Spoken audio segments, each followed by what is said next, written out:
Alam nyo ba na itong picking page na ito sa Facebook, nakapangalan kay Father Darwin Gitgano, at marami ang nagtatanong kung ito ba'y tunay talagang kay Father Darwin Gitgano.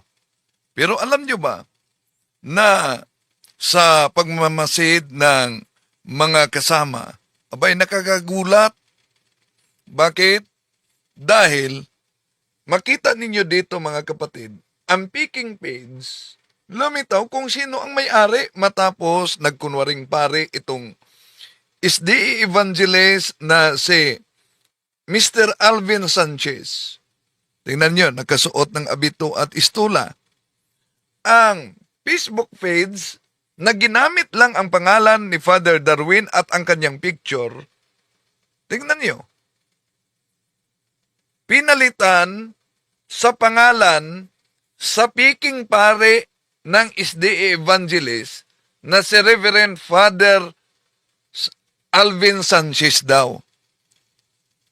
Alam kaya niya na mabigat na kaso ang pangnanakaw ng identity?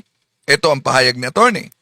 Kadalasan ng naririnig nating identity theft sa internet would be yung may isang tao, ginamit yung kanyang pangalan, yung kanyang picture, at ginawan siya ng Facebook account, di ba? Oo, yan. Identity theft yan. Pasok na pasok ang makita ninyo. Malinaw na ginawan dito, ginamit ang pangalan ni Father Darwin Gitgano. Pagkatapos, ginawa ng Facebook page. Pero walang reaksyon dito ang SDE. Di ba para sa kanilang doktrina, bawal mangnakaw? But actually, the use of identifying information, isa lang yan sa mga pwedeng paraan kung paano gawin yung identity theft. O, yan. Ating tatalakayin itong sinabi ni attorney kaugnay sa ginagawa nitong nagkunwaring pare. Maliban nga nagkunwaring pare, pinakilala pa na pare daw sa kasama niya. Sa Roman Katolik, siya karon makaigsunan nahimo ng Seventh Day Adventist makaigsunan. So si Alvin Sanchez na evangelist na kasuot lang ng abito at istula, isang pari na daw ng Romano Katoliko na naging SDA. Di ba, mga kapatid? Walang takot talaga ito sila na magkakalat ng kasinungalingan sa social media. Ano sa palagay ninyo? Kaya, dapat bang tuluyan talaga na sampahan ng kaso ang taong ito? Tatalakayin natin ito, samahan ninyo ko. Kasi kamalingan, pag palaging inulit-ulit ay magmukha talaga ang katotohanan para sa ating mga kapatid na kulang ang kaalaman. Ang pagkadaya ay maranasan sa iba't ibang paraan. Pero napakasakit pag madaya tayo sa pananampalataya. Dahil nanganib pati ang ating kaluluwa. Viva Cristo Rey! Pro Dio et Ecclesia! Kumusta? Welcome. Itong inyong lingkod, Brad Wendell Talimong, muli makasama ninyo sa pagkakataong ito. At inanyayahan natin ang ating mga suking taga-subaybay. Huwag kalimutan na pindutin ang like at huwag din kalimutang mag-subscribe kung bago ka lang at pindutin ang bell button para updated kayo, mag-comment at i-share ninyo. Kumusta sa lahat nating mga suking taga-subaybay? Welcome po sa pagkakataong ito. Ating tatalakayin itong si Alvin kasi mga kapatid, alam nyo, sinabi niya na yung nangyaring interview ko daw sa SDA na miyembro nila, binyagang SDA, ay scripted. Tinawag pa niya na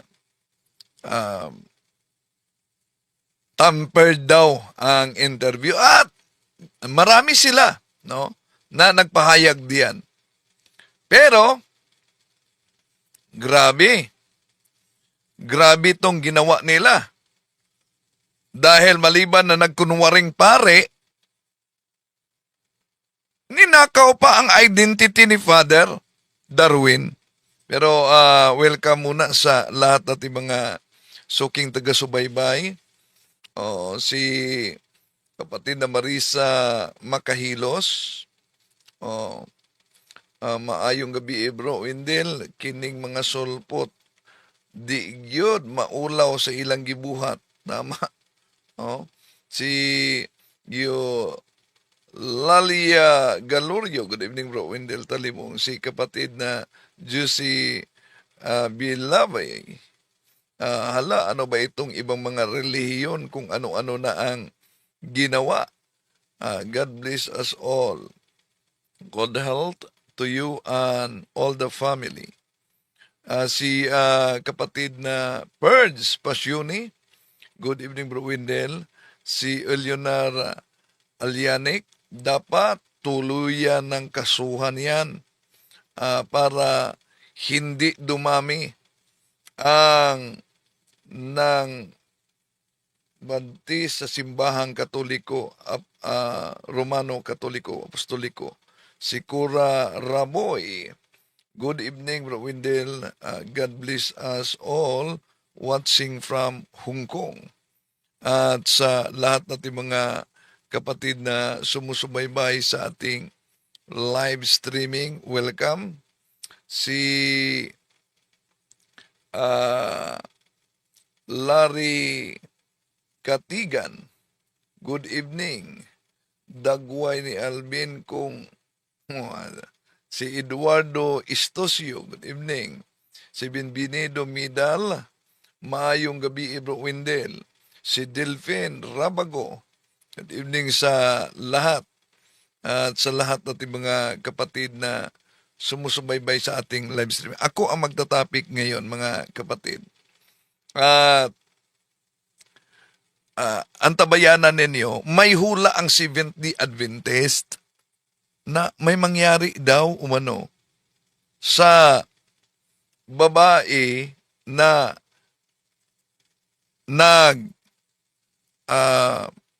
dura. Ito ano daw ang mangyari sa babae na nagdura sa holy water? Pansinin ninyo, mahilig mag-hula-hula itong SDA. Misamot na gyud na ang iyang ka-stress, unya iyang stress mulargo na sa anxiety ngadto sa depression ug dayon maghikog na siya. Nako. Baka di naunawaan ng mga Tagalog, no? Magiging matindi na umano ang sitwasyon sa naturang babae. At sa tindi ng kanyang sitwasyon, magiging madepresya at magpapatiwakal daw. Yun ang sabi nitong Seventh-day Adventist na binanatan din niya ang holy water ng simbahang Katoliko dahil sa pagano daw. Akong pagdiskubre, akong nahibaluan nga ang mga pagano nga mga Romano before sila mo sulod sa ilahang templo, before sila mo engage sa mga rituals, sa serbisyo sa ilahang templo, before magsugod ilahang panagsimba ba, kinahanglan nga moagi gyud sila atong tubig nga giisip nilang balaan dadto sa tubangan sa ilahang simbahan. Yan.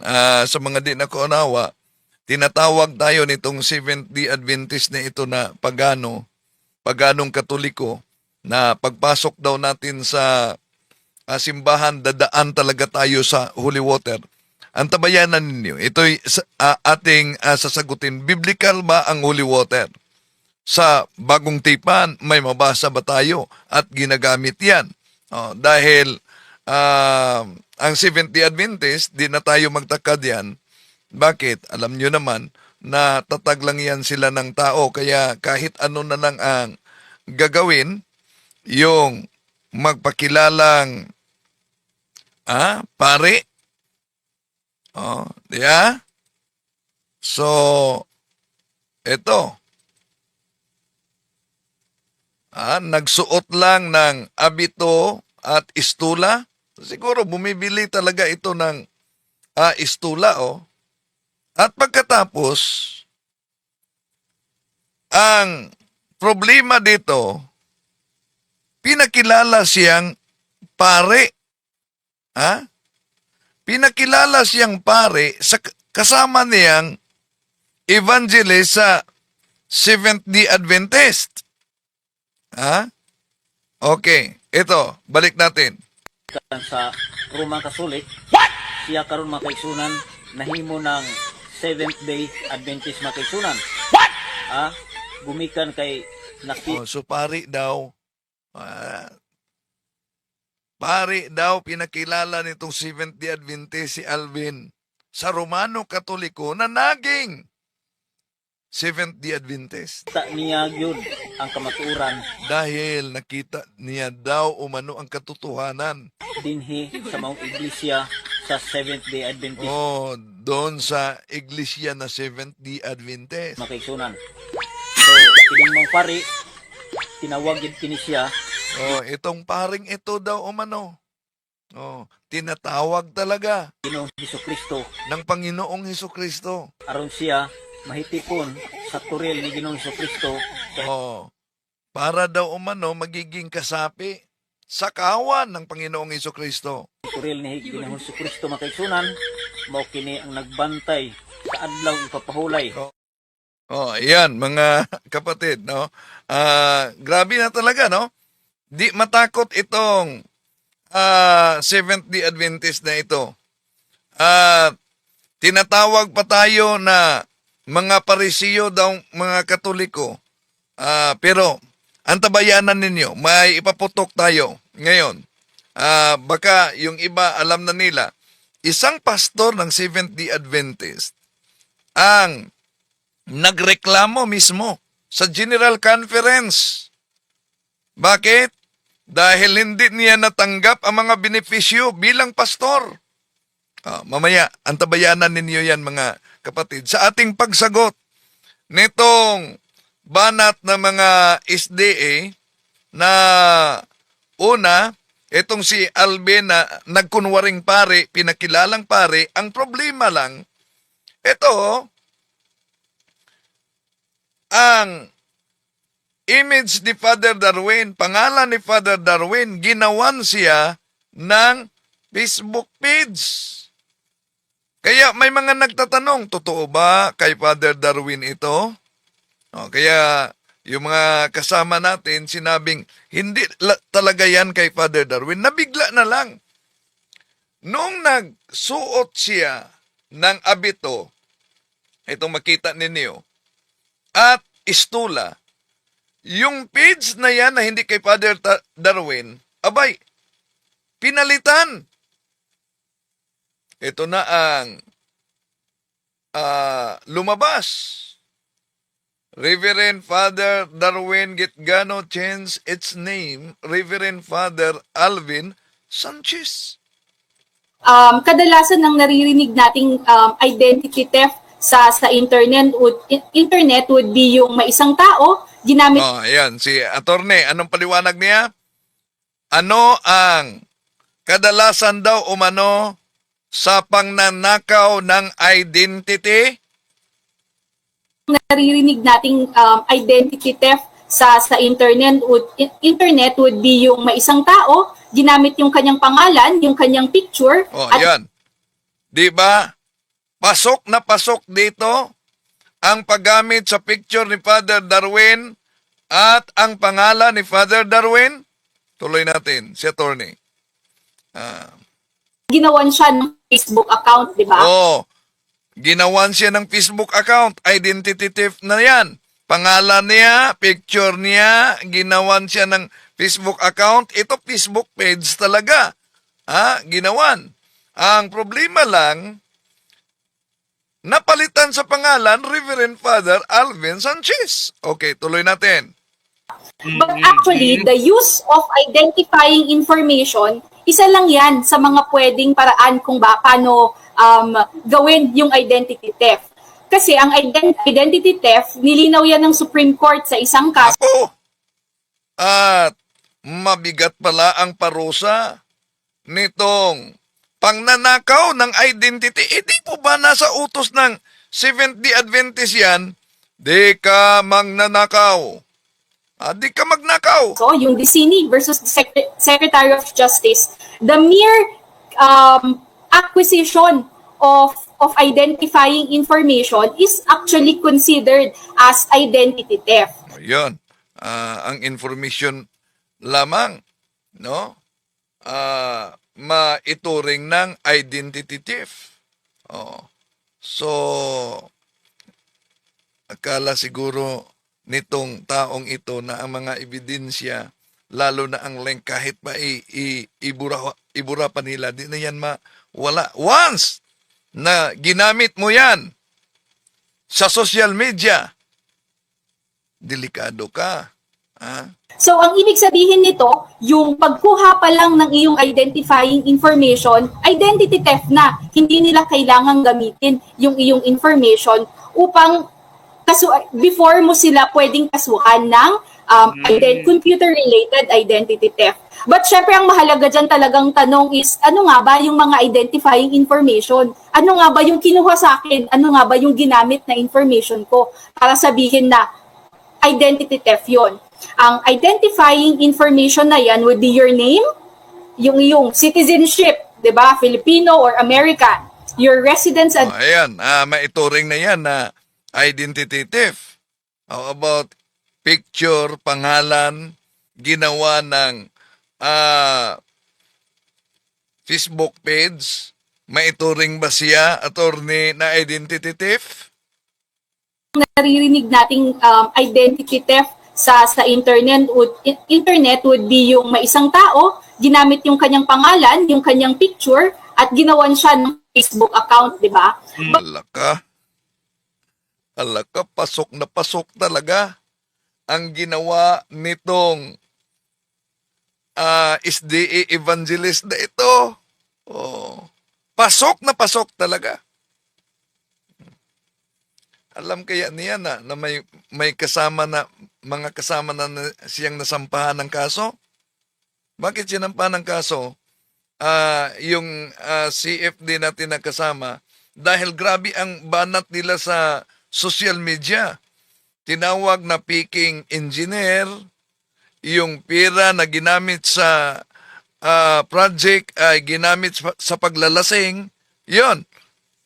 Sinampahan talaga ng kaso. O, hintayin nyo na lang, ha? Iwan ko kung pinasagot na ba sila. Pero, dapat din na gagamitin ang justice system natin kaugnay diyan. Kaya nga, ayon kay Archbishop Martin Umuad, kaugnay sa ginawa ng babae, sabi niya, usually the church is the image of forgiveness. And the role of the church is always to pardon, and it is the role of the government to prosecute and to give justice what has been done. Please remember the late Celdran.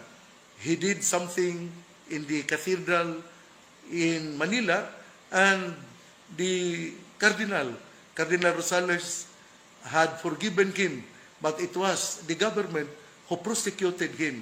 Remember also the late St. John Paul II. He was shot by Mehmet Agca in 1978. But when the Pope recovered, he visited Mehmet Agca, the frustrated murderer, and the Holy Saint Pope John Paul II said, I have forgiven you, but since you did something wrong, you have to suffer the consequence. You have to experience the meaning of justice. Yun po, kailangan ang gobyerno ang gagawa ng paraan paano ma-disiplina itong babae. okay, ang tabayanan ninyo sa punto por punto, ako ang magtalakay ngayon, at sasagutin natin sila, kaugnay sa bagong palusot nila dahil na-booking na sila sa Seventh-day Adventist. Ang ingay ang ingay nila mga kapatid, noong na-interview ko ang babae na sinabi ni Christine na siya ay SDA. No? Sinabi ni Christine yan. Di ka pa nabinyagan bilang Katoliko. Pero kasimba ko. Oh, so huwag ka munang mangumunyon, no? Dahil di ka pa Katoliko. So, Nabinyagan siya ng asan ka nabinyagan, Christine? SDA. sa SDA. Yun. Ang dami nila nagsabi, scripted ang interview ko. Kaya sinungaling daw ako, tampered daw ako. Pero naglabas mismo ng opisyal na pahayag ang Seventh-day Adventist Church. So, ngayon, may bago naman sila na palusot. Ano yung palusot nila? Antabayanan ninyo mga kapatid. Ating sasagutin itong mga SDA evangelist na naunang nagpahayag na yung interview ko kaugnay sa nag-viral na babae ay Scripted daw? scripted daw. Pangalawa, may mga hula sila kung ano ang posibleng mangyari sa babae. Ito, pakinggan ninyo. Misamot na gyud na ang iyang ka-stress unya iyang stress mulargo na sa anxiety ngadto sa depression ug dayon maghikog na siya. Yun na ang hula niya, no? Na magiging matindi na umano yung stress. At yung stress na yan ay magdulot yan ng anxiety. At ang anxiety na yan ay magdulot sa pagpapakamatay. Hula na yata ito ng grupo ng Seventh-day Adventist Evangelist. Pero, tinatalakay ito nila ni Alvin Sanchez. So, isa-isahin natin ito mga kapatid. At sasagutin natin. Ni si Bro Biloria. Niya atong paminaw ng iyang video. Mayong adlaw kanitong tanan. SDA. May kumpirmar gayod sa usa ka babae nga naluwa dito sa Luzon Simbahan sa Emili. So, ang SDA, kung maalala ninyo, grabe ang ingay ng mga SDA evangelist matapos ma-interview ko ma-interview ko itong si Christine. Na-interview ko si Christine at sinabi ni Christine na siya ay binyagang Seventh-day Adventist. Grabe, di talaga matanggap ng mga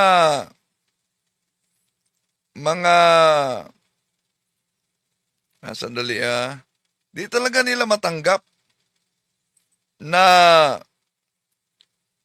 SDA. Hinanap ko muna yung di nila matanggap. Ito ang interview ko kasi. Christine, kailan yun nangyari ang pagpasok niyo sa simbahan, yung nag-viral ang video na inaakusang dinuraan mo? Ito Sunday. Last Sunday po. Oh. So, ang daming nag-va sa'yo. Tanggap ka na death? Totoo? Sorry. Propose and on messenger. Daghan. Papatayin ka daw. So, ipablatter mo yan. Ang isa sa gawa sa katedral as parian at sa obispo. Gusto ko mag-sorry sa lahat ng Father, sa lahat ng Simbahan Catholic ko, na hindi kami nag-lawyer. Kung may nalabastagan kami, nabigyan ng holy water na hindi dapat. Kasi sacred yun. Pero hindi talaga ako lumura yung wadyo ko nalawa dito. Maski kamatay pa na ako. Wala, sir. Christine, ilang bisis ka nagsimba sa St. John Baptist? this year. This year, nagsimba ka. Karon lang na year, dito lang nga time na nakasimba ko balik dito. Pero nangumunyon ka rin. Oo. Mm. Itong time adto lang, ko, nangumpisan. Nangungumpisal ka. Nangumunyon. Oo. Pero hindi ka binyagang Katoliko. Hindi ka pa nabinyagan bilang Katoliko. Pero kasimba ko. Oh, so huwag ka munang mangumunyon, no? Dahil di ka pa Katoliko. So, Nabinyagan siya ng asan ka nabinyagan, Christine? SDA. sa SDA. Yan ang di matanggap nila. At sabi nila na scripted lang daw yan. At sabi pa nitong si Alvin Sanchez, nagsisinungaling ako at tinampered ko daw. Pero, sila mismo'y binuking ng Seventh-day Adventist. Eto, sa kanilang simbahan, naglabas ng opisyal na pahayag, kaugnay kay Christine Medalla, at kinumpirma mismo. Dito, makita ninyo. Ito, may lagda ito kinumpirma dito na si Christine ay nabinyagan sa Seventh-day Adventist. Oh, may lagda ito kay Pastor Abel B. Vergara ng Public Affairs and Religious Liberty Director, Western Mindanao Conference, Seventh-day Adventist. Oh, yan. So dito, booking na sila. Pero, Cebuano ito, isasalin natin sa Tagalog. Ang reaksyon ni Alvin Sanchez kaugnay sa pahayag na ito. Nga ila yon nga nabautismuhan. Karon mga vlogger. So, palingon-lingon pa siya na sinabi dito na ngayon, malinaw na, inilabas ng Seventh-day Adventist na nabinyagan talaga ng SDA, yung nag-viral. Sa SDA. Wala na mo ilusot nga mo deny. So, di na kayo makalusot para pasinungalingan ninyo yan. Nga naman, miangko na yung simbahan. Dahil inaamin na ng inyong simbahan. Kung wala gilimon, wala kunyagi. Muna nga, So, mapansin ninyo dito, etong si Alvin, palingon-lingon pa. No? Parang di niya matanggap na inaamin talaga. Pero di natin yan ikapagtataka mga kapatid.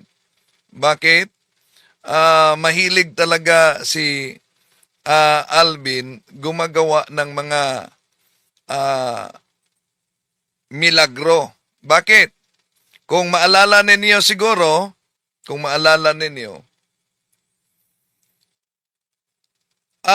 may lumitaw na Facebook page ni Father Darwin Gitgano. Pero hindi kay Father Darwin Gitgano. At sinubaybayan niya ng karamihan hanggang nung nagsuot siya ng abito ng pare, abay ang Facebook page ni Father Darwin, umano, na hindi sa kanya, napalitan sa pangalan, ito, change its name to Reverend Father Alvin Sanchez. Oh, di ba? So, ang tanong, ngayon, kung pinalitan yan ni Alvin Sanchez, ano ang posibleng kaso kaugnay dyan? Pakinggan natin si attorney. Kadalasan ng naririnig nating identity theft sa internet would be yung may isang tao, ginamit yung kanyang pangalan, yung kanyang picture, at ginawan siya ng Facebook account, di ba? Oh, yan. Ginawa ng Facebook account. Kaya, dyan pa lang, klarong-klaro na ang nakapasok na dito sa identity theft yung kagagawa na ito, no? So, ang tanong, kung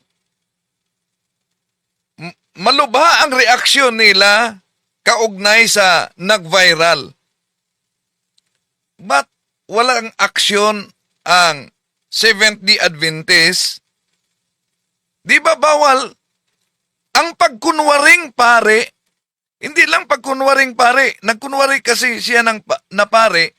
Pagkatapos, pinakilala pa ng kasama niya na pare daw umano sa simbahang Katoliko. Yun.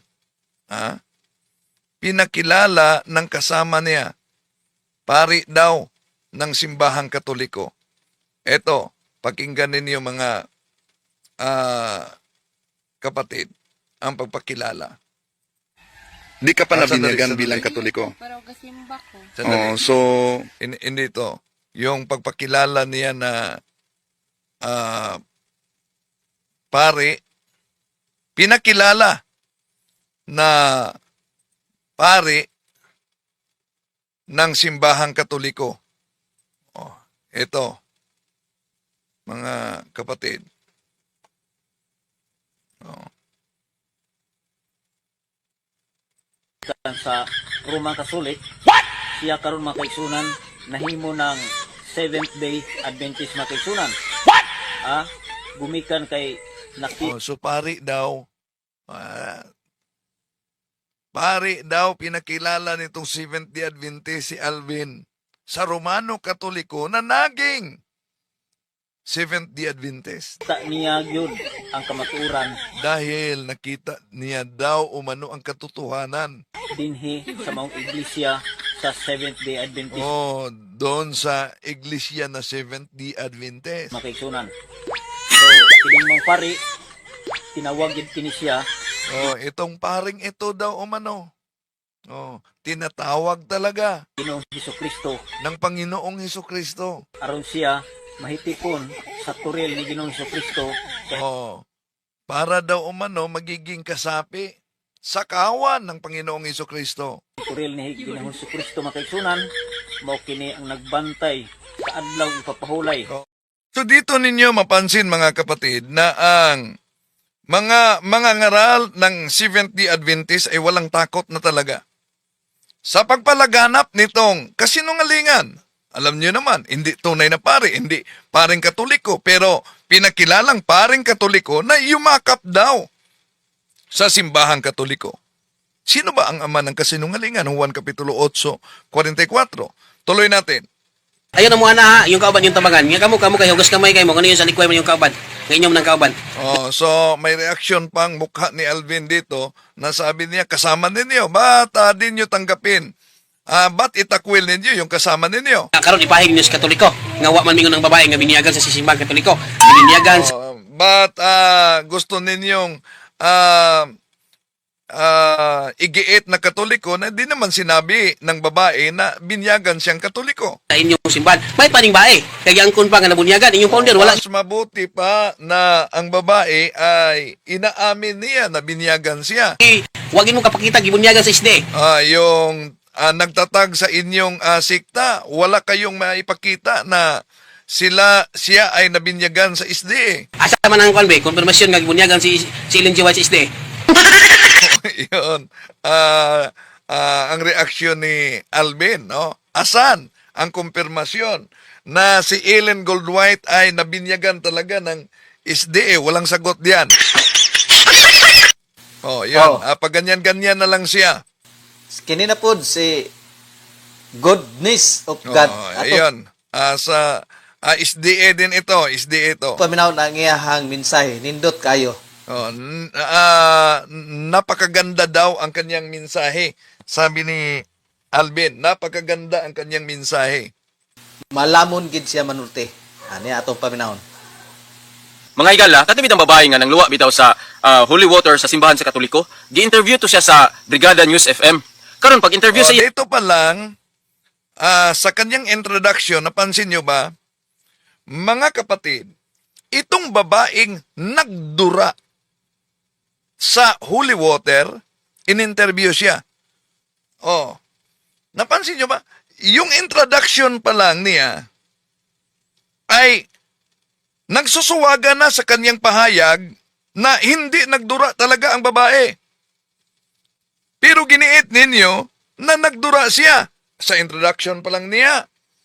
Dapat ang sinabi niya, itong babaeng inakusahan na nagdura, dapat ganon, inakusahan. Pero ang kanyang introduction ay conclusive na. Ang babaeng ito na nagdura sa holy water. Wala na yung allegedly. Wala na yung inaakusahan. Conclusive na talaga. Tuloy natin. Hagi pangutan na siya og iya bagyong giluan. Ing yang giingon nga wala man ako naluwa eh. Oh, so pumapalakpak na dito si Alvin, oh. Tinanong siya kung dinuraan ba niya at ang sabi, di naman niya dinuraan. So, kabalo ba kaon sa mga reaksyon sa tao? Mingon nga imo ginang giluan. Oh, alam niyo ba kung ano ang reaksyon ng mga tao? Dinuraan talaga niya yan. Dili sila mo tuo nga wala niya luwa eh. Unya Oh, di sila maniniwala na ito'y hindi dinuraan niya. pangutana na pud naka-video og At tinanong na naman yung nag-video mismo. giluan ba gyud niya. Ingon atong naka-video nga wala man na sa luwa eh. Oh, so tinanong yung video. Pero sabi ng nag-video, hindi naman dinuraan. Ang mga tao moingon gyud nga giluwaan gyud na. Wala Pero ang mga tao ay nagsabi, dinuraan talaga yan. gyud mituod ya kanila. Karon Hindi naniniwala sa kanila. Ngayon, mangayo siya og pasaylo. Dili pud nangayo siya ng kapatawaran. sa tuhuan nga tinud-anay ang ihang pagpangayo og pasaylo. Oh, hindi umano pinaniniwalaan na tunay yung kaniyang paghingi ng kapatawaran. Pero sa dihang gi-interview sa ni Wendell Talibong ug asa siya nabautismo Ngunit, noong na-interview siya ni Wendell Talibong kung saan siya nabinyagan, pagpaingon niya nga nabautismohan siya sa Seventh Day Adventist, nang sinabi niya na nabinyagan sa Seventh-day Adventist, perting tuuhan ni Loy. Wala naniniwala talaga sila. Bakit? Gusto ninyo ang paniniwalaan yung piki ninyo o chismis ninyo na ikinakalat na sinasabing scripted yon? Kahit booking na kayo sa simbahan, di po ba sabi ng simbahan ninyo, binyagan siya ng Seventh-day Adventist. Oh. pagani klaro nga ebidensya wa pagay baptismal certificate. Oh, wala daw umanong malinaw na ebidensya. Ebidensya yung pahayag mismo ni Kriste na nabinyagan siya ng Seventh-day Adventist at kinumpirma mismo sa opisyal na inilabas na pahayag na kay Pastor Abel V. Vergara sa Seventh-day Adventist na siya ay nabinyagan ng Seventh-day Adventist. Nga mapakita nga mapamatuod nga nabautismohan siya sa SDA. Oh, wala daw umanong nagpatunay na nabinyagan siya. Nagbulag-bulaga na ba itong sinabing goodness of God daw ang kaniyang Facebook page? Nagbulag-bulaga na ba ito? Sa inilabas, di ba nakita niyo sa kanilang video? Nakalagay diyan ang inilabas na opisyal na pahayag. Tuo kayo. Times 7, times 10, times 100 yun ang ilang. Oh, so naniniwala umano nang sinabi na nabinyagan siya ng Seventh-day Adventist, naniniwala talaga umano na 100 times pa umano. Natural. Mismo ang inyong simbahan, naglabas na ng opisyal na pahayag. Anong gusto ninyo? Talagang ipalitaw niyo na katoliko talaga yan kahit hindi binyagang katoliko. Ang pagtuo nga nabautismohan siya sa Seventh-day Adventist, unya ingon din sila nga membro na to. Pero actually, paano ba magiging membro ng Seventh-day Adventist? Di ba kailangan siyang mabinyagan ng Seventh-day Adventist?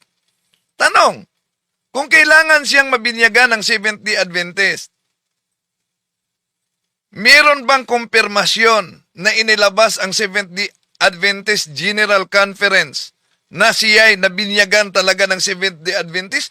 Napakalinaw dito na sinabing, it is important to note that Miss Midalia was baptized into Seventh-day Adventist Church. So, ano pa ba yung ebidensyang pinakita nila? Di po ba ang magiging kaanib sa Seventh-day Adventist, kailangan siya mabinyagan sa Seventh-day Adventist? Tuloy natin. Isa nga babae, 13 years na isang wala nagsimba. Unya, 13 years na umano na wala at hindi nagsimba. giingon pa kay niya sa interview nga almost 1 year So, una, kung sinabing 13 years, paano nila nasiguro na 13 years hindi talaga nagsimba itong si Christine Medalia, samantalang nagsaka siya at nakatira sa bahay na ang nakatira sa bahay ay mga Seventh-day Adventist na kanyang tita at tito. Paano niya yan anong ebidensya nila na 13 years hindi talaga nagsimba? Ang dali nilang mag-imbento lang. Pero ano pa? na siya nga nagsimba sa simbahan nga Katoliko, unya nagdawat nga isang pangalan. Ano daw? Balik natin ha.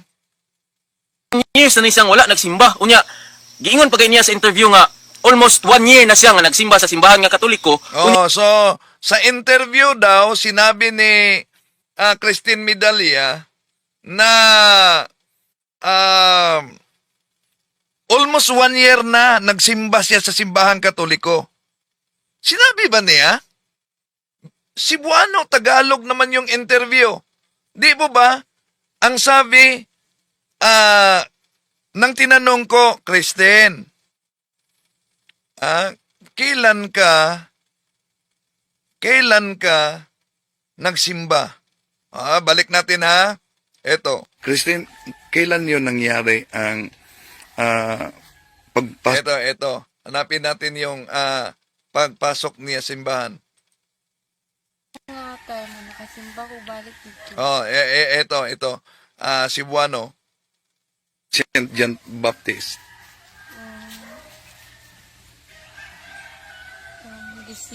This year?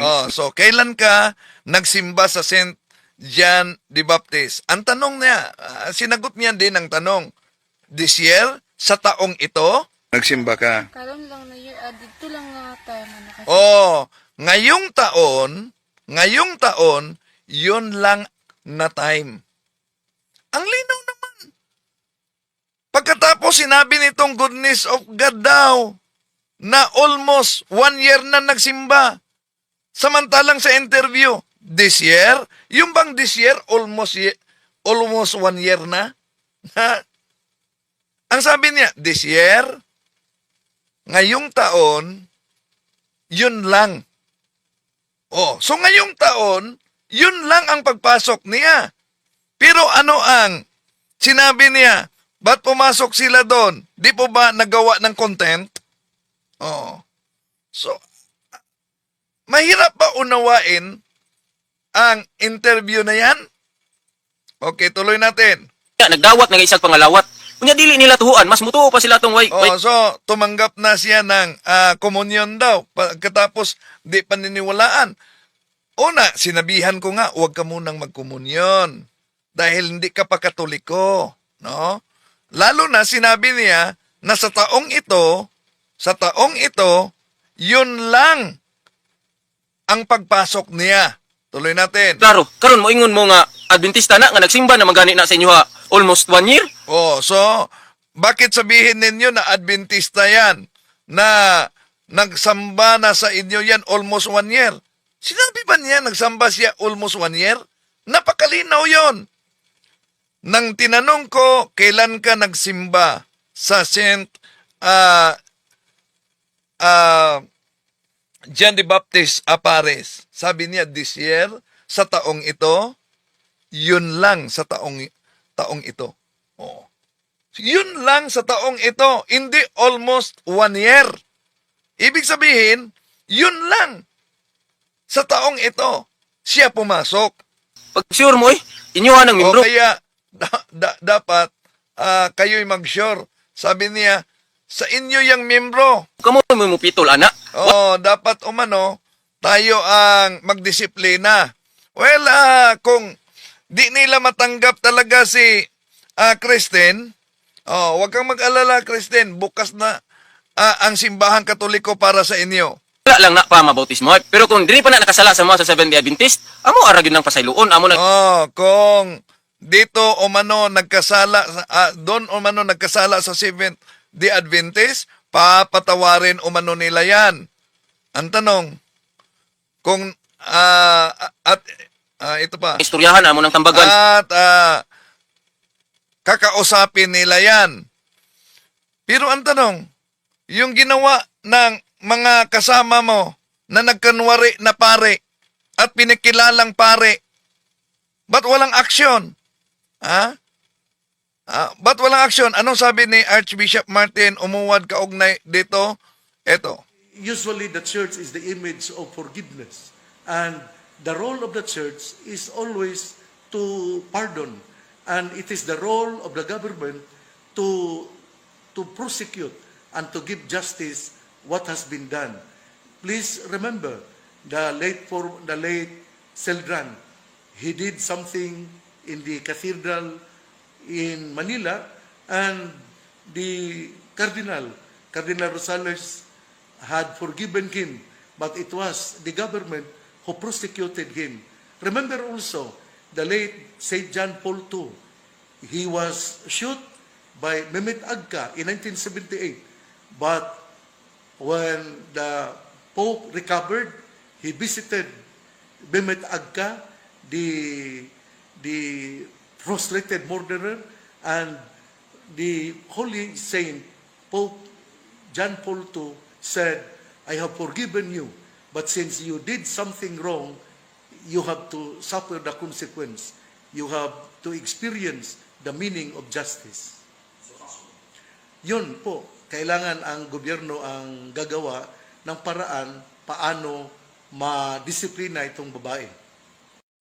Yan ang pahayag ni Archbishop Martin Umuwad. Kaugnay sa ba't di umano mapatawad. Malinaw yung pahayag na yan ni Archbishop Umuwad. I-uplift na mo ang iyang kinabuhi aron dili sa madown kayo kay kunon say may tabo ana. I-uplift daw para hindi ma-down. Pero ba't? Nagpakita na ng opisyal na pahayag ang Seventh-day Adventist na nabinyagan siya ng Seventh-day Adventist at sa kasalukuyan nakatira siya sa bahay ng mga Seventh-day Adventist. Ang tanong, ba't itakwil ninyo? Ba't pilit ninyong iigiit na miyembro talaga ninyo yung Katoliko? Dapat bisitahin ninyo. Okay. At kausapin ninyo.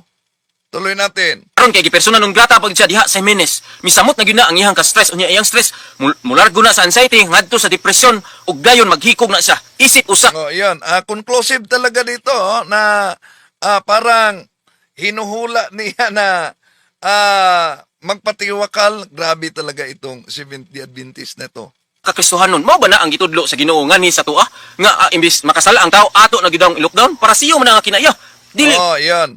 Paresiyo daw umano na kinaiya ang ginawa na ni-lockdown ng simbahan. Hindi naman ni-lockdown ng simbahan.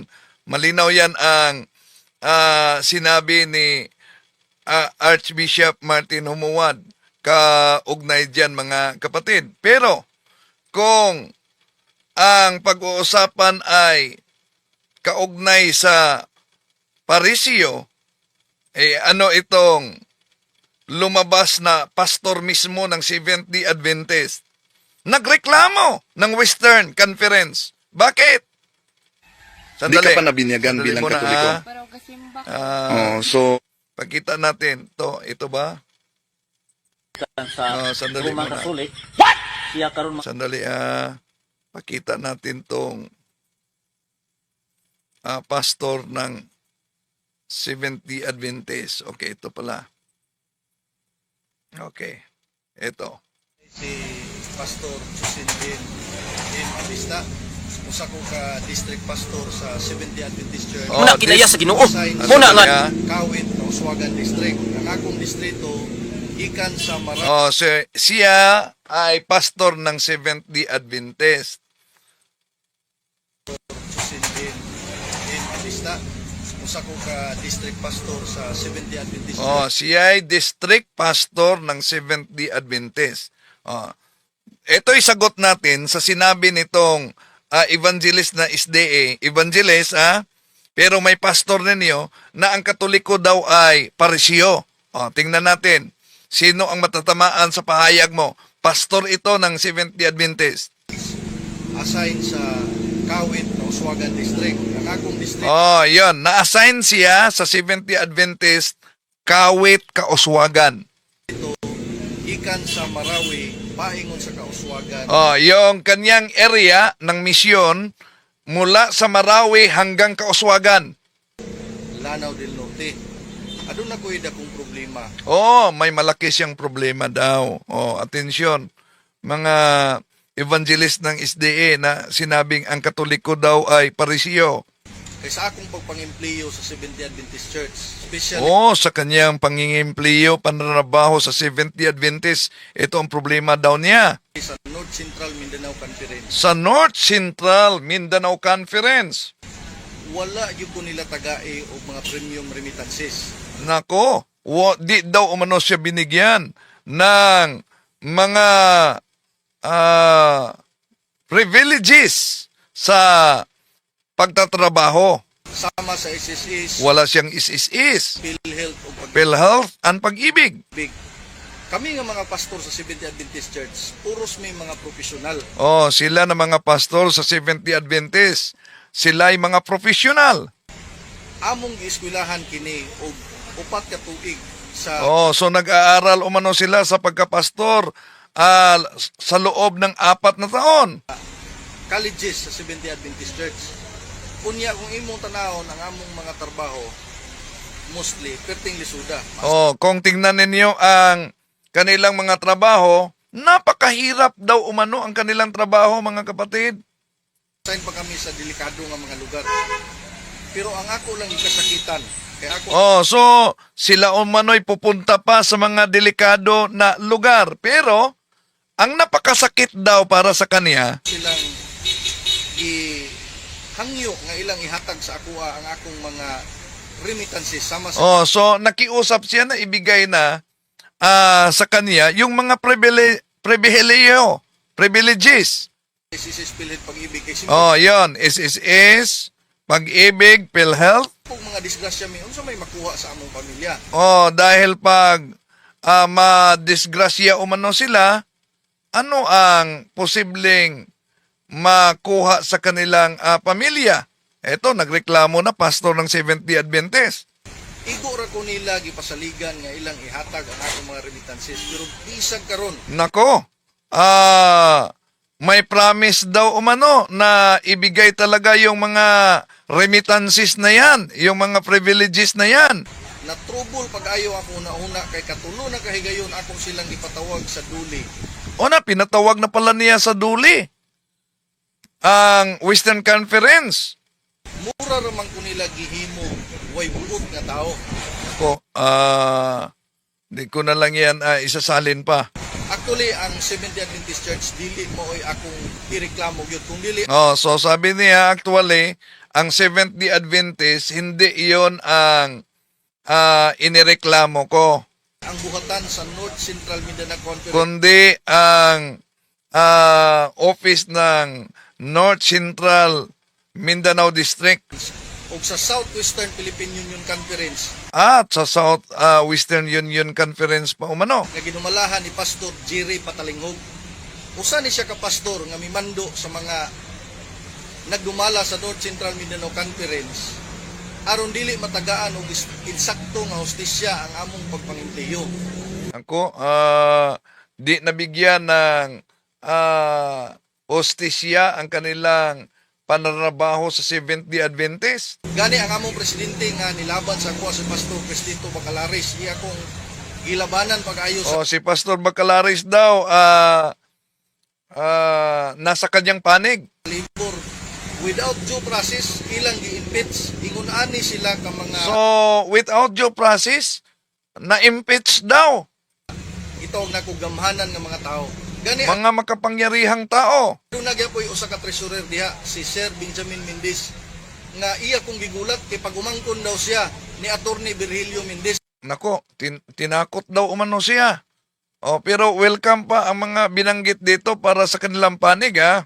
Katong national direktor sa NBI kaniadto. Iya kong giingnan, ikaw na kay mga armas nga mga illegal, ako kang ipadakop sa akong angkol. So sinabi daw, ikaw may mga barel ka na illegal, ipahuhuli kita sa aking tito. Og kini nga mga allegation, dako kini nga binuang. Usa ko ka pastor unya mugunit og illegal nga mga pusil. Isa siyang pastor pagkatapos hahawak siya ng mga barel. Gibinuangan kog istorya, ila kong gigulat, gani ila pang gipaabot nga ako daw silang gidetreat, actually wa na ko gibuhat sa ila. Nasuko sila pag-ayo sa ako kay kaning ilang gibuhat dugay na nga illegal sa gobyerno. Wala. Iyon, ang kanilang ginawa daw matagal na illegal. Bahagi lang 'yan sa sagot nitong SD evangelist na ang Katoliko ay Pariseo. Sa palagay mo, batay sa pahayag nitong pastor na ito, sino ang matatamaang Pariseo? At maliban diyan, binanatan pa mga kapatid, yung holy water, na ang holy water daw ng simbahan, itong si Goodness of God na page, ay sa pagano daw ito. Akong pagdiskubre, akong nahibaluan nga ang mga pagano nga mga Romano before sila So napansin ninyo ang banat nila na sa kaniyang mag-aaral daw na discover niya na ang mga paganong Romano bago sila sulod sa ilahang templo, before sila mo engage sa mga rituals, sa serbisyo sa ilahang templo, bago sila papasok, tayo daw sa simbahan, before magsugod ilahang panagsimba ba, kinahanglan nga moagi gyud sila atong tubig nga giisip nilang balaan. Kailangan daw umano dadaan tayo sa holy water na kinikilalang banal. Dadto sa atubangan sa ilahang simbahan. Sa harap ng ating simbahan. Mali! Nasa loob mismo yan ng simbahan. No? Hindi sa harap ng simbahan. O sa ilahang templo. So, mao day ni practice sa mga pagano. Yun daw umano ang practice ng mga pagano. Tanong, asan mo mabasa na ang holy water ay practice ng mga pagano? Ganon na ba ka-inusinti itong evangelist na Seventh-day Adventist? Di ba niya alam na ang holy water ay biblical? Di ba Bible alone sila? Pero alam ba niya na biblical ang holy water? Halimbawa, tingnan natin ang Numbers chapter 5 verse 17. Then he shall take some holy water in a clay jar and put some dust from the tabernacle floor into the water. Napakalinaw para sa mga Bible alone na may mabasang holy water. Ang tanong, ito bang holy water sa Biblia, wala ba itong pagkakaiba sa tinatawag na pure water diyan sa Bible? Babasahin natin. Ang naturang talata sa Números Kapitulo 5, versikulo 17, pero sa iba na namang salin. Di ba? Sa ibang salin, tinatawag itong holy water. Pero sa Brenton Septuagint Translation, ang tawag sa holy water, ito ay mabasa natin sa naturang salin. Numbers chapter 5 verse 17. And the priest shall take pure running water. So ang holy water ay pure water sa Biblia. So anong kaugnayan dito mga kapatid? Dahil kung tingnan natin sa Tagalog, sa Números chapter 5, chapter 5, verse 17, ang pare ay maglalagay ng sagradong tubig. Sagradong tubig. Sa ibang sali naman sa Brenton Septuagint Translation, purong tubig, pure water. So, litra po, diyan mga kapatid, kung ang hanap nila, may mabasa ba na holy water? Ang tanong, ano po bang kagamitan sa holy water? Sa kasaysayan ng bayan ng Diyos. Alam ba nila na sa lumang tipan ng Diyos mismo ang tubig ay ginagamit bilang cleansing rituals. At nasa sa kanilang sinagugayan, eto, ating basahin ang Numero chapter 19 verse 18. At isang malinis na tao ay kukuha ng isopo at itutubog sa tubig at iwiwisik sa tulda at sa lahat ng kasangkapan at sa mga taong nandun at sa humipo ng buto o ng bangkay o ng patay o ng libingan. So, mula pa sa lumang tipan, mga kapatid, ang holy water o banal na tubig ay ginagamit na. Ginagamit na para sa seremonya sa paglinis. Yun ang dahilan kung bakit mabasa natin sa Juan Kapitulo 2, versikulo 6, merong ngang roong 6 na tapayang bato na nakalagay alinsunod sa kaugaliang paglinis ng mga Hudyo na naglalaman ang bawat isa ng 2 o 3 bangang tubig. So diyan makita ninyo na sa mga Hudyo, meron na silang mga banga. Dahil ginagamit yan. Sa ritual, pinapatunayan sa banal na kasulatan, kahit sa bagong tipan, na ang tubig ay ginagamit bilang ritual na panglinis. At noong lumang tipan, ang mga paring Hudyo rin, mga kapatid, kailangan maghugas ng sarili, yung tinatawag na cleansing ritual, bago magawa sila ng kanilang pag-aalay sa templo sa Exodo Kapitulo 30, versikulo 19.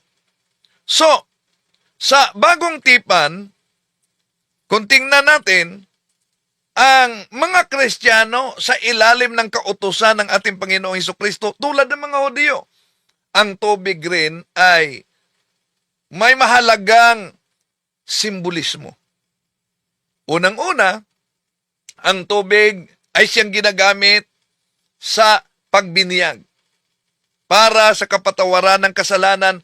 Juan Kapitulo 3, versikulo 3. At ginagamit natin yan, mga kapatid, tuwing pumasok tayo sa simbahan. Humipo tayo ng holy water at mag-sign of the cross tayo sa ngalan ng Ama, ng Anak at ng Espiritu Santo. At ipinagdasal natin, sa paghipo natin ng holy water, by this holy water and by your precious blood, wash away all my sins, O Lord. Pero may karugtong pa yan sa iba na dasal. By this holy water and by your precious blood, wash away all my sins, O Lord, and forgive the temporal punishment of all souls in purgatory. So, diyan, makita natin ang kahalagaan. At sa lumang tipan, mga kapatid, may hula na wiwisi ka ng malinis na tubig. Asan yan? Mabasa. At yung malinis na tubig, ang tawag yan pure water. Ezekiel Kapitulo 36, versikulo 25, I will sprinkle clean water on you, and you shall be clean from all your uncleanness. And from all your idols, I will cleanse you. So, clean water. Ano po ba yung clean water diyan sa Biblia? Ito ba'y walang pagkakaiba sa tinatawag na pure water? Sa naturang talata, Ezekiel 36, 25 sa International Standard Version, I will sprinkle pure water on you all, and you shall be cleansed from your impurity and from all of your idols. So, dito pa lamang mga kapatid, sa Biblia pala, sa iba't ibang salin, ang cleansed water, holy water, at pure water ay walang pagkakaiba. Bakit pinangkita natin yung purong tubig, pure water, sa Bible? Na walang pagkakaiba sa tinatawag na cleansed water o holy water na mabasa natin sa Ezekiel Kapitulo 26, versikulo 25. Dahil sa panahon ng mga Kristiyano, huhugasan tayo sa purong tubig, pure water. Asan yan mabasa? Hebrews chapter 10 verse 22. Ito mabasa natin. Let us draw near with a true heart in full assurance of faith, having our hearts sprinkled from an evil conscience, and our body washed with pure water. So, napakalinaw mga kapatid. Huhugasan ang ating katawan sa malinis na tubig. At ano yung pure water? Malinaw na napakita na natin sa Numeros chapter 5 verse 17 na ang pure water ay tinatawag na holy water. At wala ito sa mga sikta na tatag lamang ng tao. At alam nyo ba na sa susunod pakita natin yung mga kaso natin kahit Muslim, kahit ibang relihiyon, kahit Iglesia ni Cristo, na pag winisikan ng holy water sa Ministry of Liberation, Deliverance, grabe talaga ang sigaw. Grabe talaga sasabihin init. Pero wala ito sa Seventh-day Adventist. Bakit? Dahil alam naman natin na ang Seventh-day Adventist tatag lamang ng tao. Tatag lamang ni Ellen Goldwhite. Kaya ipanalangin po natin mga mahal na kapatid na itong mga kapatid natin na umanib sa mga siktang tatag lamang ng tao, sila'y makasumpong sa katotohanan dahil ang ating Panginoon Jesucristo ay nagsabi sa San Juan 17:17, Sanctifica eius in veritate, sermo tuos veritas est.